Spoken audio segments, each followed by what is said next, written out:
C'est moi. Quelle surprise. J'ai décidé d'assumer quelque chose qui est... Bon, alors ça, tout le monde sait déjà que j'ai un problème d'achat compulsif et que clairement, je règle mes névroses par de l'achat avec de l'argent que je n'ai pas.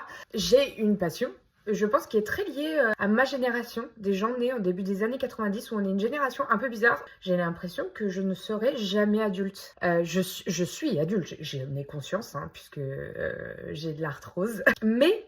dans ma tête, dans mon cœur, je serai jamais les mamans, comme moi je les voyais. Je vous dis, je me sens jeune en faisant un truc avec un chandail. Je m'adore. J'aime Disney. Et je me suis dit, mais j'ai trop envie de commencer à chiner des éléments vintage Disney. Des trucs un peu collector, tout ça. Qu'est-ce qu'elle nous veut? Elle a un sac à dos dalmatien avec des poils à franges. Et en fait, pourquoi pas? Nous avons déjà reçu. Quelqu'un a la rêve sur ce mouvement ou pas? J'espère que vous l'avez. Si vous l'avez, je vous aime. J'ai trouvé cette chemise vintage des dalmatiens, justement, parce que j'adore les chiens, donc forcément les dalmatiens. Et en fait, c'est brodé dessus. Je vous laisse admirer. Et l'arrière, je la trouve mais géniale. Ah, je la trouve trop cool.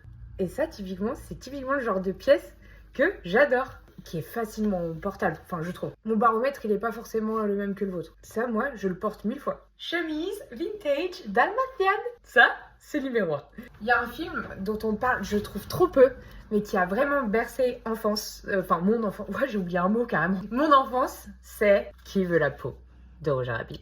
Roger Rabbit, donc je vous le déplie, c'était... Quelle chance là, comme ça, je monte à l'envers, tout va bien. C'était un film mais tellement culte, je l'ai regardé 1 milliard de fois, j'avais très envie, voilà, qui n'avait pas envie de ressembler à Jessica Rabbit, et qui est couplé à une autre passion qui était à l'époque les portefeuilles Scratch. Par exemple, la chemise, je l'ai payée 4 €, et le portefeuille, je l'ai payé 8 €. Ça vaut le coup. Il scratch vachement bien encore pour son âge, comme quoi. Ensuite, pièce monumentale. Donc c'est brodé, et moi j'ai une passion pour les choses brodées.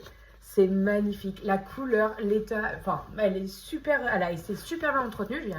Je vais réussir à parler. Et regardez-moi cette beauté. Je la trouve mais tellement belle. Il y a un petit côté Sherlock, très british en forêt. Mais je crois qu'elle vient des années... Attendez, bougez pas, je vais vous dire. Bon, j'ai pas réussi à trouver la date exacte. Mais qu'est-ce que j'ai aujourd'hui? Un orthophoniste. Un or. Donc, elle vient des années 90. Là, je vais vous montrer la masterpiece que j'ai trouvée. Pépite.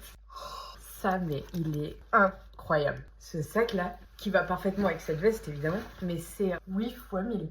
Regardez-moi cette merveille, sans déconner. Il est en parfait état. Ça va être mon sac. Je l'adore. Voilà, j'avais très envie de vous partager ma passion, voilà, seconde main Disney, parce qu'il y a des choses collector, mais incroyables. Je vous fais un bisou, à très vite.